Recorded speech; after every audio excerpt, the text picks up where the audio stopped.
GDP versus rupees, क्या दोनों अलग है? आजकल आपको काफी सुनने को मिल रहा होगा कि इंडिया की जीडीपी जितनी तेजी से बढ़ रही है उतनी ही तेजी से रुपीस की वैल्यू गिर रही है। तो क्या जीडीपी से रुपीस की वैल्यू बढ़ती है? रुपीस क्यों गिरता है और दूसरे देशों की करेंसी क्यों स्टेबल रहती है, आज हम जानेंगे इस वीडियो में। इंडिया का जीडीपी बढ़ रहा है पर रुपीस उतनी ही तेजी से नीचे गिर रहा है। आखिर जीडीपी और रुपीस का रिलेशन क्या है? पहले तो हम जानते हैं जीडीपी क्या है। जीडीपी का मतलब हमारे देश में साल भर में कितनी चीजें और सर्विसेज बनी, यानी देश कितना कमा रहा है। और अब जानते हैं रुपीस क्या है। रुपीस की वैल्यू मतलब $1 के अगेंस्ट में हमारा पैसा कितना स्ट्रांग है। तो क्या जीडीपी और रुपीस सेम चीज है? बिल्कुल नहीं।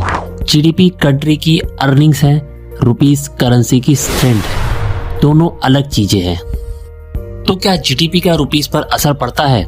हाँ, इनडायरेक्टली असर पड़ता है। अगर जीडीपी फास्ट ग्रो करे, ज्यादा फॉरेन इन्वेस्टर आते हैं, डॉलर इंडिया में आता है, रुपीस स्ट्रांग हो सकता है। और अगर जीडीपी स्लो हो जाए, इन्वेस्टर निकलते हैं, डॉलर की डिमांड बढ़ती है, रुपीस गिर सकता है। लेकिन इसके बावजूद रुपीस क्यों गिरता है? इंपोर्ट्स ज्यादा, एक्सपोर्ट्स कम। इंडियन ऑयल, गोल्ड, इलेक्ट्रॉनिक सब ज्यादा इंपोर्ट करता है। डॉलर की डिमांड बढ़ती है, रुपीस वीक हो जाता है। फॉरेन इन्वेस्टर पैसा निकाल लेते हैं, ग्लोबल मार्केट गिरे तो FIS अपना पैसा वापस डॉलर में ले जाते हैं, रुपीस फिर से गिर जाता है। और जब इन्फ्लेशन हाई हो, देश में महंगाई बढ़े, करेंसी तब भी वीक होती है। ग्लोबल डॉलर स्ट्रांग हो, जब डॉलर दुनिया में स्ट्रांग होता है, बाकी करेंसीज ऑटोमेटिकली ही वीक हो जाती हैं। और अब जानते हैं दूसरे देश की करेंसी स्टेबल क्यों होती है। Exports power house, Japan, China, Germany सब एक्सपोर्ट्स ज्यादा करते हैं, डॉलर आता रहता है, करेंसी स्टेबल रहती है। Politics and policy stability, stable सरकार, स्टेबल बैंकिंग सिस्टम, इन्वेस्टर का ट्रस्ट, करेंसी स्टेबल। और लो इन्फ्लेशन, जिन देशों में इन्फ्लेशन कम होता है उनकी करेंसी स्ट्रांग और स्टेबल होती है।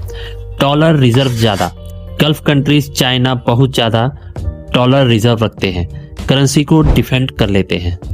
तो फिर जीडीपी और रुपीस अलग चीजें हैं। जीडीपी स्ट्रांग हो तो रुपीस को सपोर्ट मिलता तो है, रुपीस तब भी गिरता है जब डॉलर की डिमांड बढ़ जाए।